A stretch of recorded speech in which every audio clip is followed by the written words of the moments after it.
É interessante como no mundo se diz que as plantações de pinheiro e eucalipto são florestas plantadas. No Chile, no entanto, foram definidas de uma maneira muito mais de acordo com a realidade. Dizem que são milicos plantados. Dizem que são milicos plantados pois estão todas enfleiradas, são verdes e são vistos como avançando constantemente contra eles.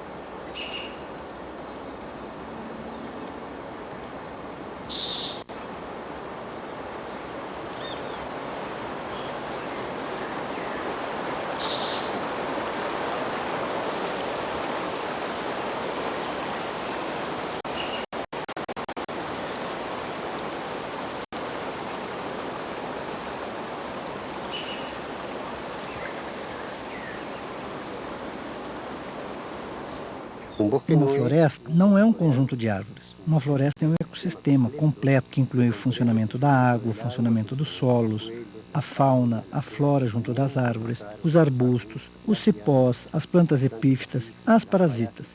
Isso é uma floresta.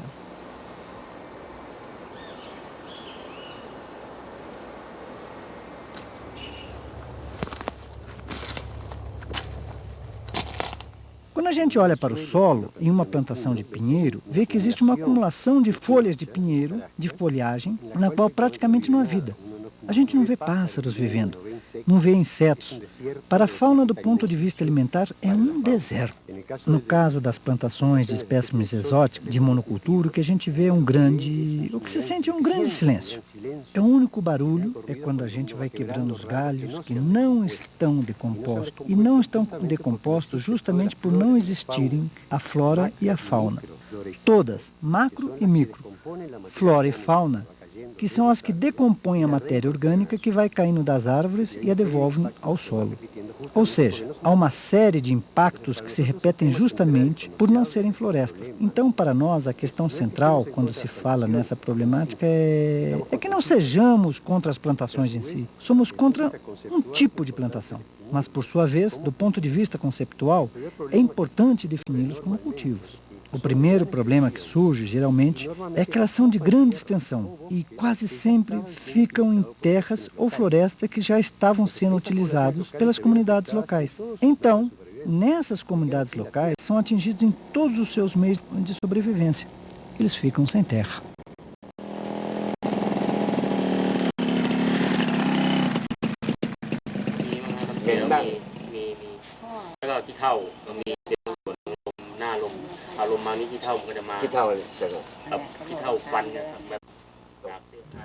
A maioria dos moradores vendeu suas terras e foi embora.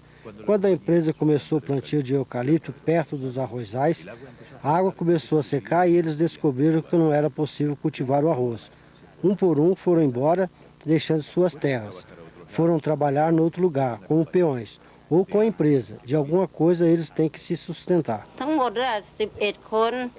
Tenho 10 filhos. Meu marido morreu quando o mais novo tinha 10 anos de idade.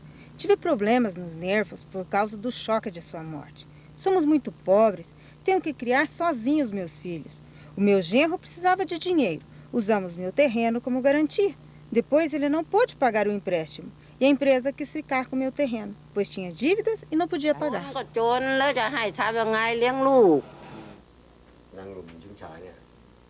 A empresa colocou a senhora Chun na justiça e ela teve que apresentar testemunhas na corte, declarando que a terra era dela.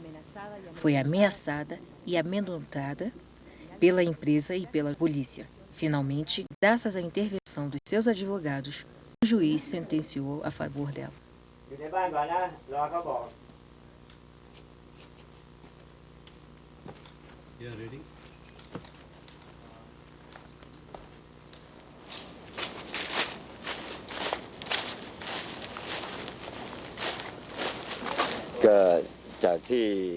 A empresa ficou com a terra de muitos moradores para as plantações de eucalipto. A empresa plantou em áreas florestais protegidas, em terrenos comunitários, em arroçais e na horta dos moradores.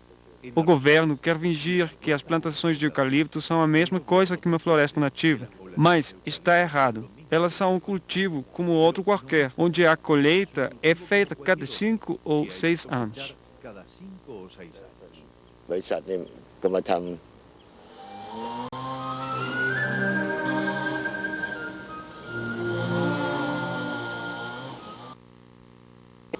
Estamos aqui na comunidade Uilinco, que faz fronteira, digamos, com o lago, a partir dos limites que ficaram aqui. Bem, antigamente era dos Mapuche e depois foi dividida. E aí foi que meteram os privados. Foi vendida, mais de uma forma, digamos, a terra muito barata. Dava um cordeiro ou um boi por 1 hectare, uma junta de bois por 5 ou 6 hectares. Pensamos que o Estado, achamos que eles têm uma dívida enorme com o povo Mapuche, porque nós, sem terra, não somos nada, porque nós não somos profissionais, não nos sustenta um escritório, não vivemos, digamos, de uma ocupação, vivemos somente da terra. Não vivimos digamos, de um ofício, vivimos nada mais que da terra. A primeira coisa a dizer é que aqui no Chile existe hoje um conflito Mapuche.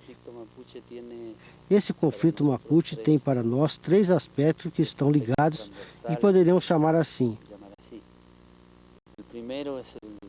O primeiro é uma coisa como a que contava Dom João, né? É toda uma dívida histórica, todo um passado de expropriação, de saqueio, de usurpação do território Mapuche e suas terras. O segundo aspecto é o aspecto do direito, né? Desse povo reaver esse solo perdido, essas terras.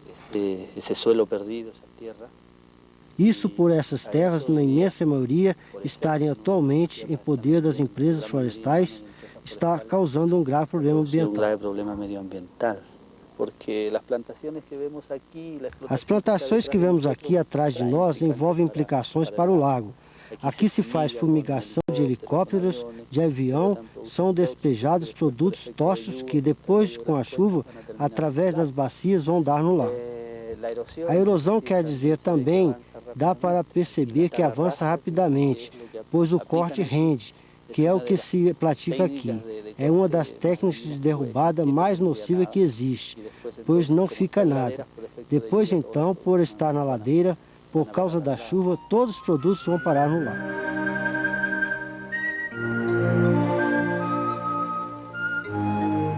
O curioso é que em todo lugar onde são plantadas, no Chile, no Brasil, na Indonésia, na Tailândia, na África do Sul, na Malásia, em toda parte onde são plantadas, quando elas adquirem uma certa escala, imediatamente surgem lutas contra o seu cultivo. Na Tailândia, por exemplo, existe um ódio em especial contra o eucalipto.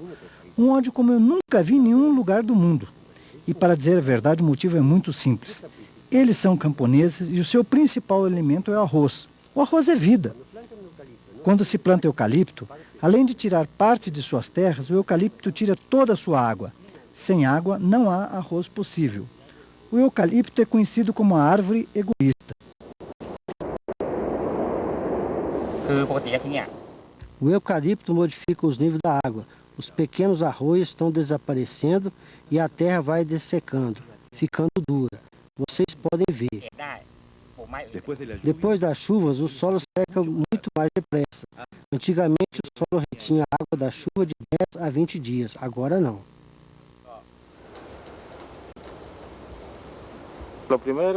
A primeira coisa que tive que fazer para voltar no tempo, tive que perguntar ao meu avô, aos meus tios, como era esse terreno, como era antes. O que consegui saber através deles é que 20, 40 anos, 50 anos atrás, tudo isso era mata. Mas de lá para cá ficou pouca mata nativa.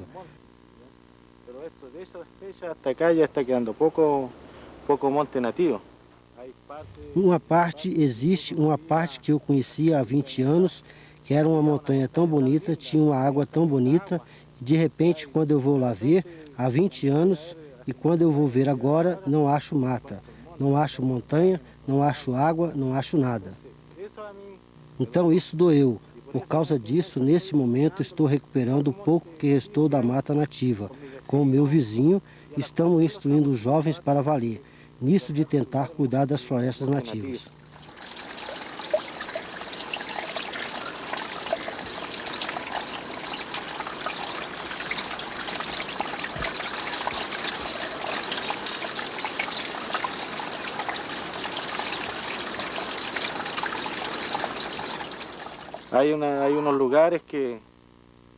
Existem alguns lugares onde os meus vizinhos, seus pais, seus avós plantaram muito eucalipto e agora estão sem água. Eles não têm água, então toda vez que eu vou procurar água para eles, sempre acho plantas de eucalipto perto do poço. E seus poços, que antigamente tinham 1 metro e tinha água constantemente, e agora não tem água e tem que ser procurada a uma profundidade de 7 metros. A água, o lençol de água. Então eu disse a eles o que eles achavam que no futuro iam deixar como herança para os seus filhos, se iam deixar eucalipto ou iam deixar água.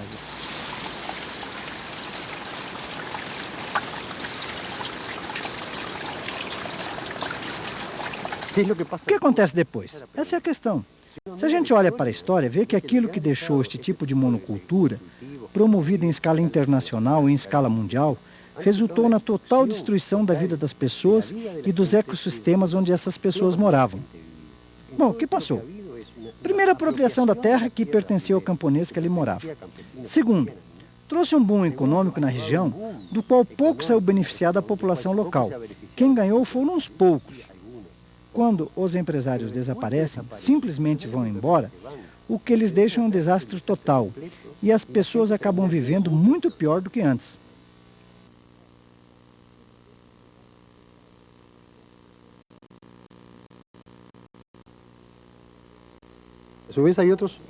Além disso, há outros impactos que também são catalogados de ecológicos, como, por exemplo, a extinção da biodiversidade.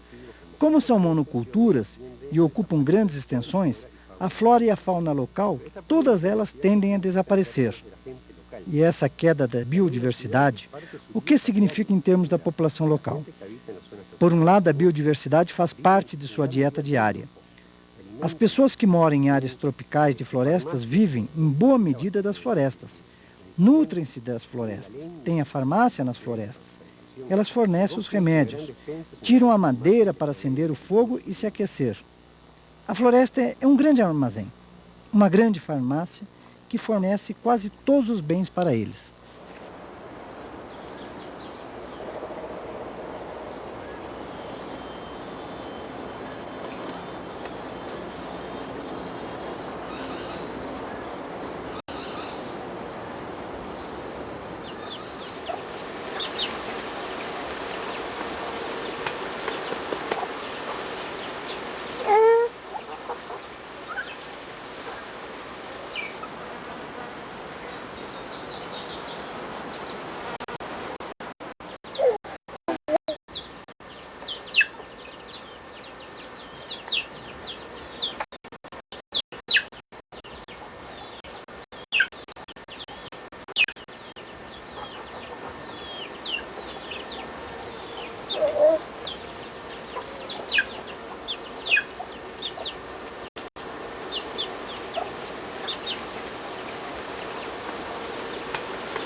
Nosotros, en primer lugar, como mapuche, Em primeiro lugar, nós, como mapuches, necessitamos, ou seja, estamos tentando recuperar e resgatar aquilo que é nosso, que é autêntico, verdadeiro. Em primeiro lugar, que como mapuches, estamos contentes por ser mapuches. Eu, pelo menos, estou feliz por ser mapuche. Pois bem, durante tantos anos fomos desprezados pelos governos que não dão facilidades para nós. E agora nós temos que conquistar o nosso espaço, pois também somos seres humanos e também necessitamos nos desenvolver como pessoas e trabalhar de maneira honesta. Como persona e trabalhar, mas trabalhar em forma honesta.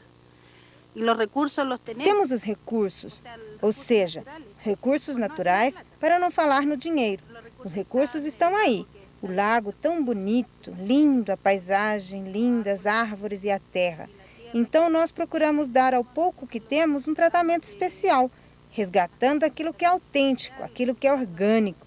A terra, dar a ela o alimento que realmente necessita. Não impor nada artificial. Colocar o que é próprio, como era antes. Pois antigamente, o mapuche nunca utilizava fertilizantes para ter uma comida sadia e limpa. Para ter uma comida sana e limpa.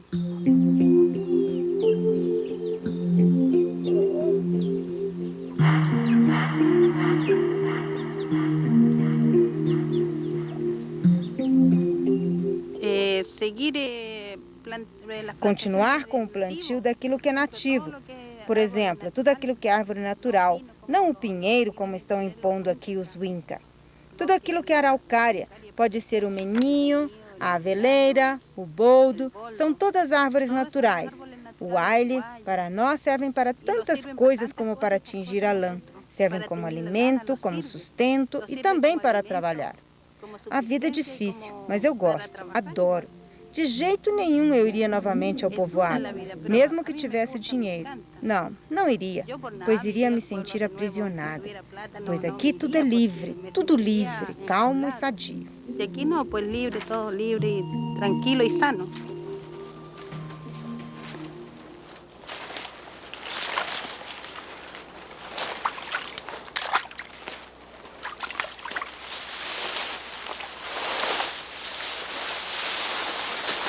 Bueno, el árbol es un canelo. Bem, essa ave é uma caneleira. Ela dá onde tem água. É boa como remédio, para o machucado, para as feridas, para a dor de cabeça. Coloca uma folha na testa e a dor de cabeça some. Não tem necessidade, de repente, de tomar uma daipirona. Logicamente, eu não sou contra o plantio de árvores. Estamos falando de um tipo de plantação, de um modelo de plantação, que é esse que está causando problemas, que são as monoculturas, em grandes escalas, de espécimes exóticas implantadas a partir do modelo da chamada Revolução Verde. Esse modelo é vendido de duas formas diferentes. É vendido como uma coisa ecológica e como uma coisa social ou social-econômica. Pelo lado ecológico, é vendido através daquilo que eu falava no começo. Estamos plantando florestas. É isso que eles dizem em todo lugar, para que a população perceba a floresta como uma coisa positiva. O primeiro mecanismo é para apelar para a consciência ecológica das pessoas e enganá-las, em última instância, como algo que não é verdadeiro. O segundo é uma coisa igualmente errada, quer dizer, o florestamento vai gerar emprego e trazer desenvolvimento para a região ou até para o país. As empresas florestais, por um lado, afirmam: nós contratamos 7.000 pessoas. Então as pessoas dizem: legal, essa empresa gerou 7.000 postos de trabalho. Isso é um pensamento simplista. As pessoas precisam ver que a empresa fez a ocupação das terras que não estavam vazias. Eram habitadas e estavam produzindo.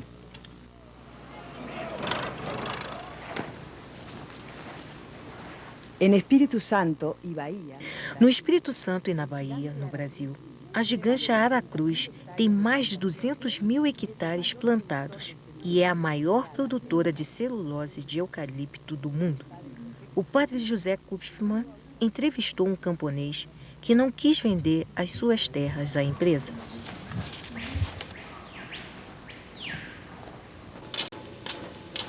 Opa! Ô, companheiro! Tudo tinindo? Tudo bem. É, isso E aí? Trabalhando muito? Trabalhando. Plantando o quê? Plantando feijão, batata doce e mandioca mansa. Mandioca mansa? É. Escuta aqui, se eu te ofereço um bom dinheiro para eu comprar esta terra aqui, você vende para mim? Companheiro, eu não vendo, sabe por quê? Eu vou dizer ao senhor.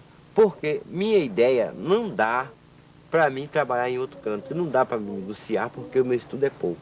Eu te vendo ela, pego o dinheiro, né? Eu vou para uma cidade, com 6 meses já comi tudo o dinheiro que eu peguei da sua mão, né? Já comi tudo.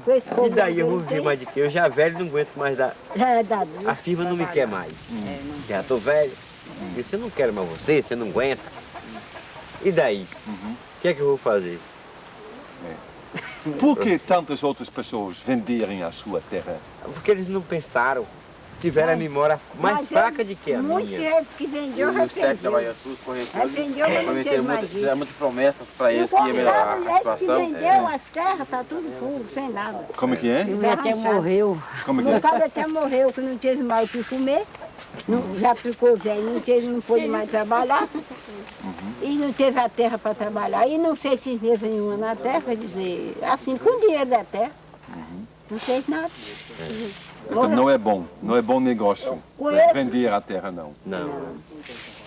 Mas eu não entendo porque aqueles hoje em dia em São José, hein, tem, eu acho que a metade do povo que está morando lá hoje, antigamente tinha terra. Quase tudo. Quase todo mundo. Tudo. Essa eucalipto que está aí morava gente até mais ou menos, você não dá conta de andar hoje. E a situação daqueles que venderem a terra é melhor do que a tua situação ou é pior? É pior, porque eu conheço companheiro que tinha terra, ele tinha banana, tinha café, tinha jaqueira, tinha tudo que ele queria comer. Hoje ele está varrendo a rua de Alcobaça para ganhar R$100, ainda leva 3 meses sem receber. Eu digo e mostro ele. Lourdes Boné de Cláudio. Então você foi mais inteligente ao não vender a tua terra. Ficar nela. Porque aqui eu estou com fome, não tenho dinheiro, eu vou lá, colo uma laranja, chupo. Estou vestido, né? Vai varrer a rua para ganhar R$100, ainda leva 3, 4 meses.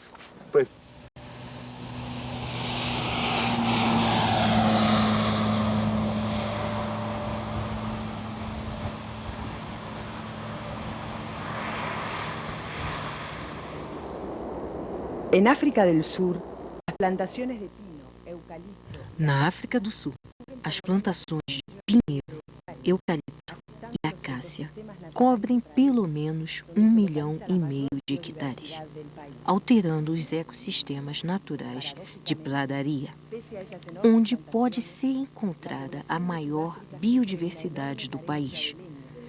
Paradoxalmente, apesar das enormes plantações, a população da África do Sul padece de uma enorme falta de lenha, utilizada na preparação de alimentos e para aquecimento. Então, que tipo de emprego gera?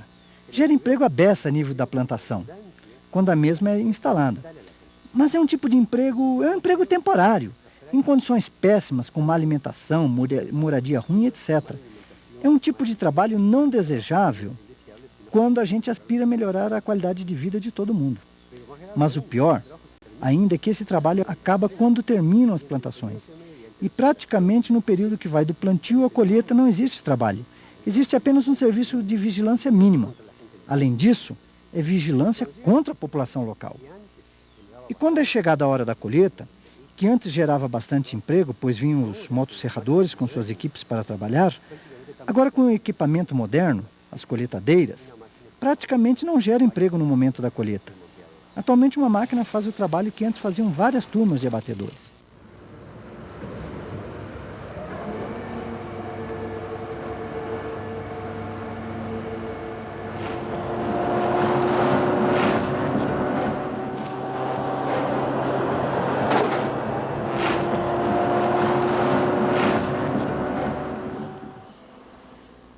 A nível local, praticamente não gera emprego. Pode gerar emprego em alguma outra coisa, em outro setor.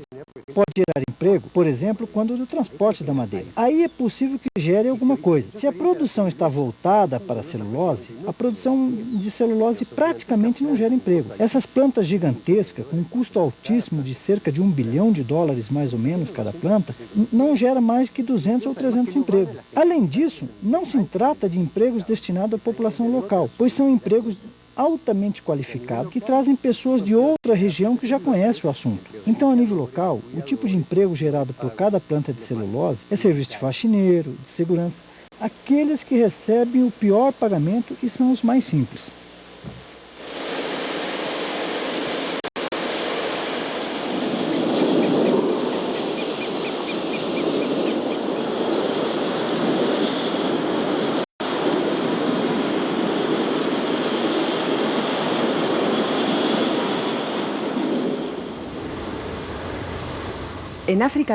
Na África do Sul, como também em todo o país onde são instaladas plantas de celulose, estão acontecendo graves problemas de poluição do ar e da água.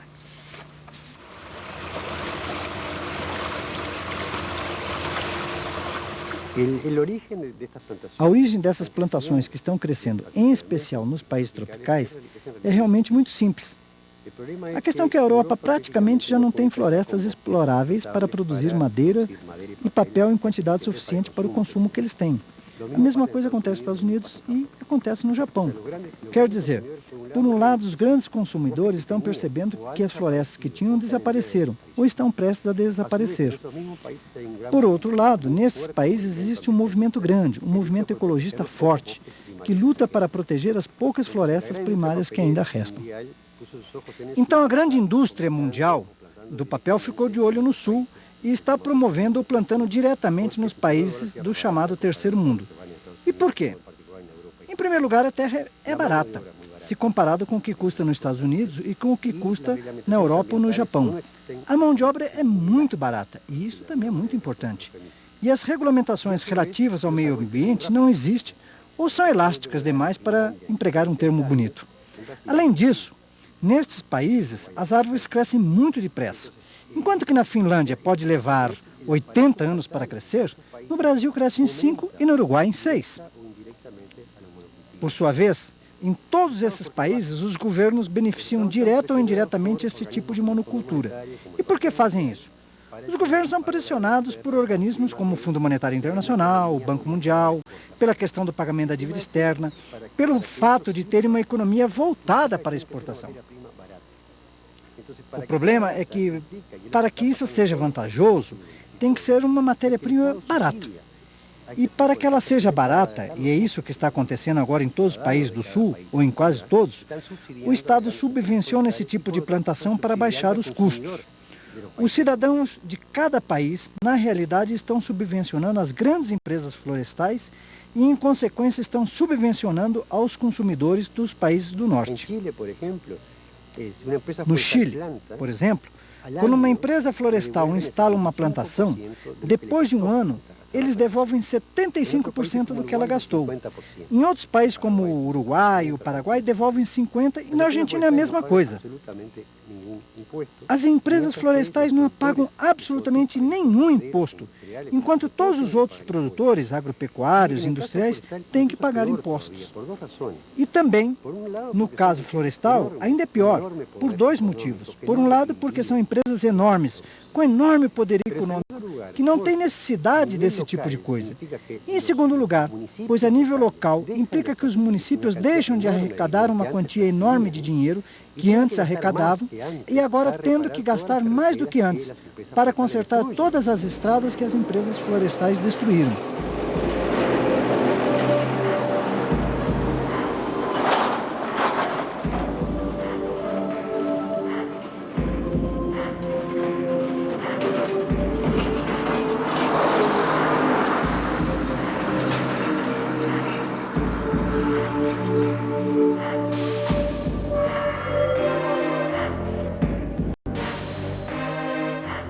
El tema del consumo es un poco la causa y la consecuencia de un modelo de producción. De certa forma, a questão do consumo é a causa e a consequência de um modelo de produção.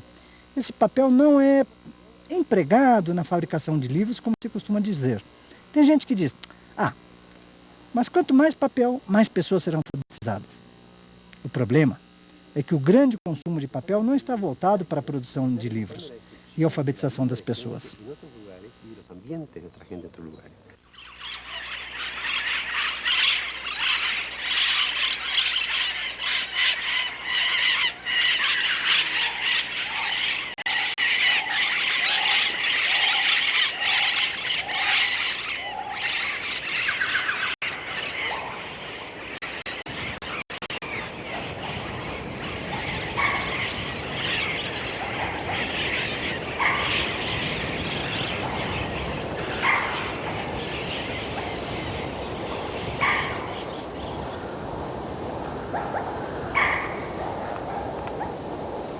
A través del mundo, no mundo todo, a oposição às plantações está aumentando.